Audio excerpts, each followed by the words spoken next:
How many times have you picked up your cell phone to take a quick look in when you realized hours had passed?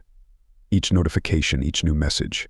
It seems like time flies, and at the end of the day, you get that feeling that we've lost something. Are we really the ones who control the cell phone, or is it the other way around? Today, let's understand how our time is being consumed and what we can do to change that. I've been wanting to bring this topic to the channel for a while. I think the word anguish sums up what I feel when I think about my addiction to my phone. It's not just about the phone itself, but about losing control of my own attention. Sometimes it's like I'm losing the battle, unable to stay consistent with the goals I set for myself. Suddenly, hours have passed, and I realize I've wasted all that time scrolling without any real purpose. Each time I realize this, there's an overwhelming sense of regret. There goes more lost time. And the truth is that breaking out of this cycle is incredibly hard. We want to know everything: where our friends went, what people are doing, what's trending. It's like we're constantly afraid of missing something, of being out of the loop. This feeling even has a name, the famous FOMO, or fear of missing out. Many of us know it well, because, in reality, a lot of people are going through the same thing. This need to stay constantly updated, to not miss anything, is changing our relationships and the way we consume content. I've noticed that interactions are becoming more superficial, and it seems we're drifting away from who we truly are. I'm not here to say that the smartphone is a terrible invention, far from it. In fact, it serves a very functional purpose and was originally created to facilitate communication. But over time, with the addition of apps and social media, it's turned into an entertainment tool, and often a source of distraction. Many people blame algorithms, but in a way they reflect what we consume and provide. Every second we spend there is counted and analyzed. Big techs, these gigantic technology companies, have a clear goal to keep us on their apps for as long as possible, because that's what drives revenue.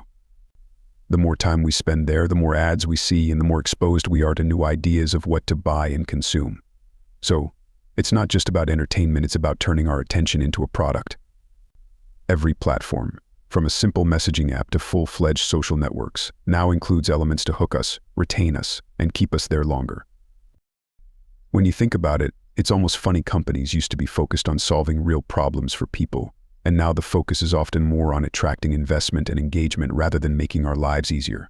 I don't want to entirely blame designers, developers, and others in the field, because many of them are also concerned about this and try to create something beneficial. But the truth is, with so much money involved, app design tends to focus on one thing, keeping us there. Every notification, every infinite scroll is designed to keep us consuming, while at the same time we are being consumed. For a while, I even considered switching to a dumb phone. Have you heard of these? They're modern-looking but stripped-down cell phones that offer only basic functions, like calling, messaging, and maps. No social media or colorful graphics, just the essentials. A bit like a Kindle, which is only for reading without distractions. However, I eventually decided not to buy a new phone. Instead, I chose to change what I already had. So I decided to adjust my current phone to make it less attractive. Since I work online, I can't just delete Instagram or other social networks. But I removed them from the home screen and gave my phone a very minimalistic look to avoid opening these apps impulsively. And the result was interesting. I noticed a drop in my screen time. For anyone looking for a practical tip, there are apps that help reduce distractions, allowing you to make your phone more functional and less addictive. These changes made me reflect on other areas of my life, like my consumption of entertainment. I've always loved music, but I realized that over time, it became just background noise for other activities. So I started setting aside specific moments to actually listen to music. Recently, I bought a vinyl record player. It could have been a CD player or even an old iPod, but the important thing here is the experience. Stopping, choosing a song, putting on the record. All of it creates a special moment where I can be present and enjoy it without distractions. How many times have you picked up your phone to do something specific, only to end up in a rabbit hole of clicks and notifications? The experience of being more present, whether it's with music, a book, or a hobby, has shown me that I don't miss being constantly connected. Going out for a walk, watching people in the streets, talking with friends, and truly being present are moments that remind me that life out there continues just fine without me needing to check every minute what's happening. This realization has made me think more about how I can organize my time between online and offline. To some, this idea of doing a digital detox might seem extreme, but I see it as a way to regain something that was slipping away: quality time, away from the constant influence of screens and notifications.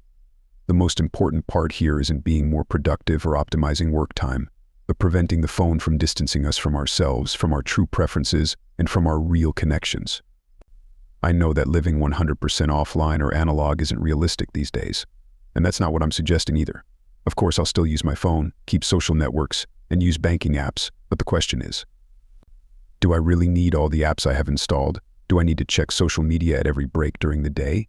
I'm questioning this more often, and little by little, trying to reserve specific moments to check what's new.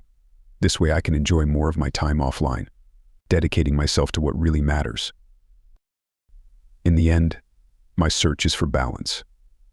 Things won't change completely, and the world will continue evolving digitally. But I want to consume in a more conscious way and define how I want to live from now on. And do you feel you can find that balance? Do you relate to this topic?